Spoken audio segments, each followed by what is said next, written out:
Alright, so in this video I'm going to be helping you through a couple of the problems from tonight's homework. I'm going to start with the first problem.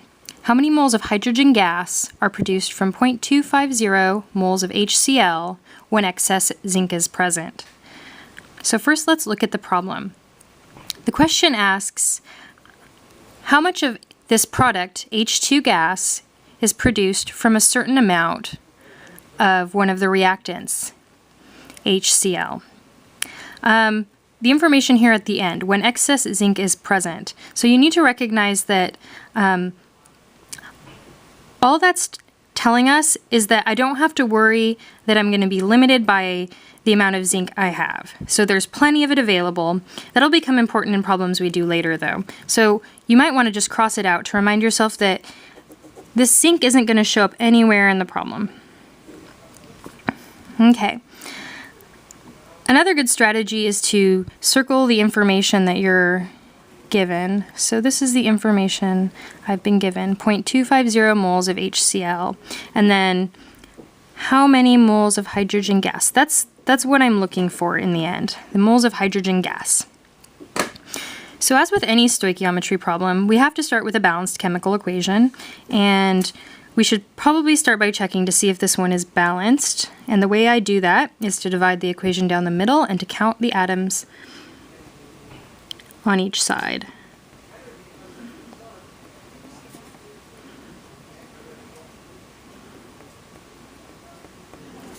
Alright, so here on the reactants side, I have 1 zinc, I have 1 hydrogen, and 1 chlorine. On this side over here, I have 1 zinc, 2 hydrogens, and 2 chlorines. So right now the equation isn't balanced. And so let's just start by choosing an atom. Maybe we want to start by trying to balance the chlorine. So what I'm going to do is I'm going to put a 2 here in front of the HCl. And that's going to make it so that I have 2 chlorines over here and 2 hydrogens over here. And now we can check, and sure enough, we've actually balanced the entire equation. If it helps, you can put a 1 coefficient in front of the other elements and compounds to remind yourself that those, to not having a coefficient is the same as having a 1 in front of a compound. Now that the equation is balanced, we can start our stoichiometry problem, and we're going to start by writing down the information that we've been given, 0.250 moles, and I'm going to abbreviate MOL, HCl, hydrochloric acid. Okay, and if it helps you, you can write this over 1. Okay, and now we want to figure out how many moles of hydrogen gas we're going to get by reacting that much HCl. And the way we figure that out is by using the coefficients in our chemical equation. So what the equation tells us is that every 2 moles of HCl produces 1 mole of hydrogen gas. And so that's going to be my mole ratio. And remember, I need my old units to cancel and then get the correct new units of moles of H2. So I'm going to put my 2 moles HCl down here and 1 mole H2 up here. So now my moles of HCl cancel. And remember, these numbers come from the coefficients in my equation because I get 1 mole of H2 for every 2 moles of HCl. Alright, now I'm ready to figure out the answer.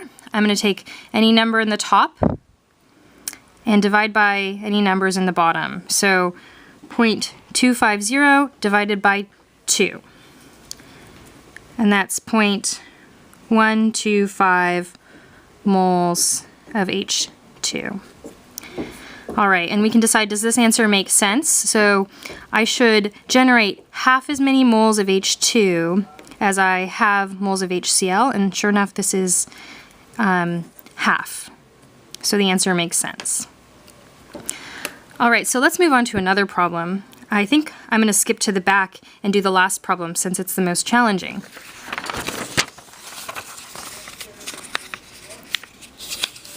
Okay.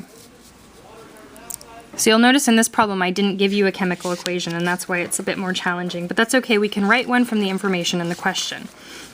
So the question is, how many moles of magnesium metal are needed to react with 0.050 moles of nitrogen gas to produce magnesium nitride? So this is kind of like those word equations I gave you before, where now we're going to write out the chemical equation to begin with. So I like to first identify my reactants and products, and the way I do that is I look for where in the question is my reaction arrow. And so remember, the reaction arrow means to produce or to form. So right here in my question is my reaction arrow. And anything that appears before that is going to be a reactant, and anything after that is going to be a product. So now I simply need to write that out. My first reactant is magnesium metal, so Mg. And if it's a metal, we just represent it with its element symbol, and it's going to be a solid. Okay, so the magnesium metal reacts with 0.050 moles of nitrogen gas. So it's reacting with, that's a plus. And nitrogen gas, if you remember, is one of our diatomic gases, N2. So we're going to write it that way. To produce, there's my reaction arrow. And magnesium nitride. So we're going to have to do a little work to figure out what the formula for magnesium nitride is. You don't just want to stick an Mg and an N together. The way we're going to do that is we are going to figure out what the ions are, and then we're going to crisscross. So magnesium is in group 2A, so it forms a 2+ ion.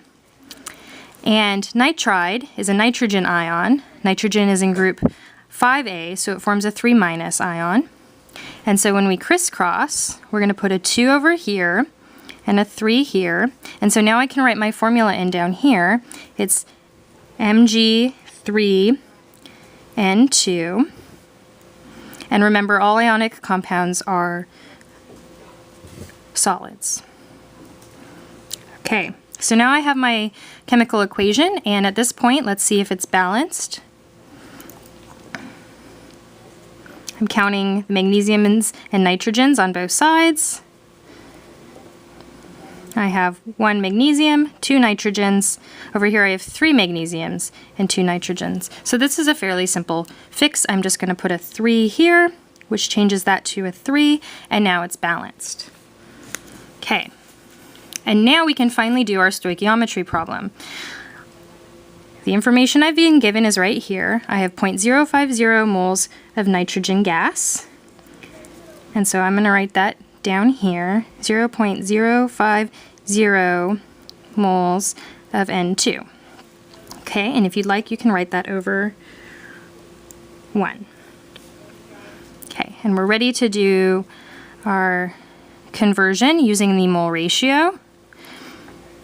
Okay, and the question is asking for the moles of magnesium metal needed to react with that many moles of nitrogen gas. So our equation tells us we need 3 moles of magnesium metal for every 1 mole of nitrogen gas.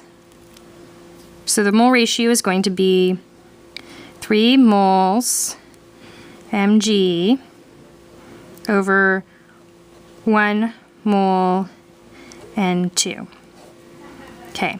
Notice that my moles of N2 cancel out, and I just do multiplication across the top, and this is going to be 0.150 moles of Mg, of magnesium metal. All right, so that's the answer to my problem. Good luck with the rest of your homework.